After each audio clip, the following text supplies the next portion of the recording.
Hey tout le monde, aujourd'hui on va parler de quelque chose qui m'intrigue beaucoup. On va bien sûr parler des traits potentiels qu'il pourrait y avoir. Bah oui, le présent Mick l'a bien dit et c'est pas pour rien. Bien sûr, cette vidéo est une théorie, et donc comme son nom l'indique, ce n'est que des suppositions, et donc théoriques. Avant, je voulais préciser que cette vidéo va énormément spoiler, alors comme ça, je t'aurais prévenu. C'est parti. Ah oui, faut arrêter les conneries du genre All Might et le traître, hein, juste à cause d'une cravate. Les gars, vous abusez. Bon allez go. Il y a quelques théories qui disent que le traître peut être soit Yuga, Toru ou bien encore Denki. Mais moi je voudrais tout d'abord en écarter quelques-uns. Tout d'abord on commence par Yuga. Sur plein de forums, tout le monde le soupçonne pour des raisons qui ne sont pas vraiment valables. C'est tout simplement dans l'arc enlèvement de Kachan, je vais l'appeler comme ça. Le seul argument pour cette théorie, c'est qu'on le voyait pas durant toute l'arc, et que dans le dortoir des gars, dans le chapitre 73, page 6, il manque une personne qui dort. Donc une personne qui est sûrement allée donner des informations au vilain. Et ce détail n'est pas laissé au hasard à mon avis. Alors moi ma réponse c'est ça. Tout d'abord il manque beaucoup de personnes chez les gars. On voit seulement 6 gars. Il manque Shoto, Lida, Fumikage, Sero et les autres. Donc l'argument tient pas la route. Oui, ça peut être un d'entre eux, mais pas forcément quelqu'un de précis. On n'en a aucune idée. Ensuite leur deuxième argument était tout simplement qu'il n'a presque pas apparu durant les combats contre les vilains.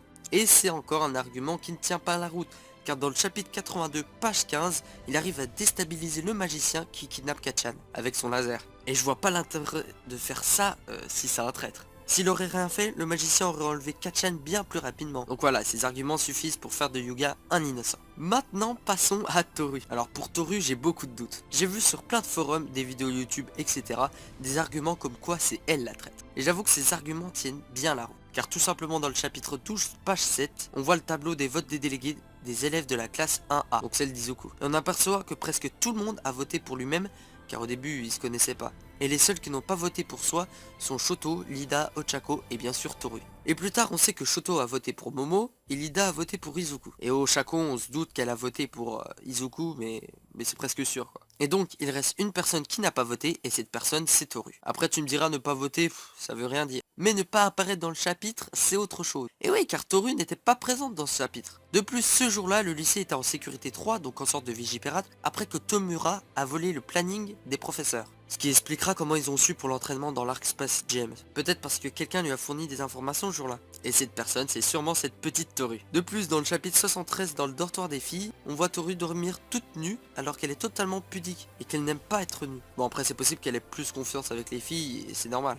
Mais voilà. De plus, c'est elle qui propose au groupe d'aller au centre commercial où Midoriya rencontrera Tomura. Donc pour moi, Toru c'est elle qui a le plus de soupçons. Donc elle pourrait être la traître. Et enfin il nous reste Denki. Et encore une fois des arguments bons. Tout d'abord le premier argument est que Denki était de base un vilain. Ce que je veux dire par là, c'est que Horikoshi avait dessiné Denki avec pour base des caractéristiques d'un vilain. Le deuxième argument est que comme les autres, il pourrait être la personne qui ne dort pas et qui s'est barrée dans la nuit. Enfin, on doute qu'il s'est barré dans la nuit la personne. Enfin voilà. Le troisième argument c'est que tout simplement il peut envoyer sa localisation comme un GPS avec son alter de l'électricité, comme l'avait évoqué Present Mink. Et enfin, le quatrième argument, lors de l'attaque des vilains de la saison 1 et dans le chapitre 20, il se fait prendre en otage et le vilain a bien dit qu'il n'a pas l'intention de le tuer car il partage le même alter. Peut-être une excuse pour justement pas attaquer Denki. Enfin voilà, on verra bien qui ce sera, mais après c'est possible que ce soit une personne de la classe B, même si ça m'étonnerait. Et puis dans la trame scénaristique, ça serait juste super. Imaginez juste Toru. Toru, si ça se trouve, elle peut devenir normale quoi. Si ça se trouve elle le fait exprès d'être constamment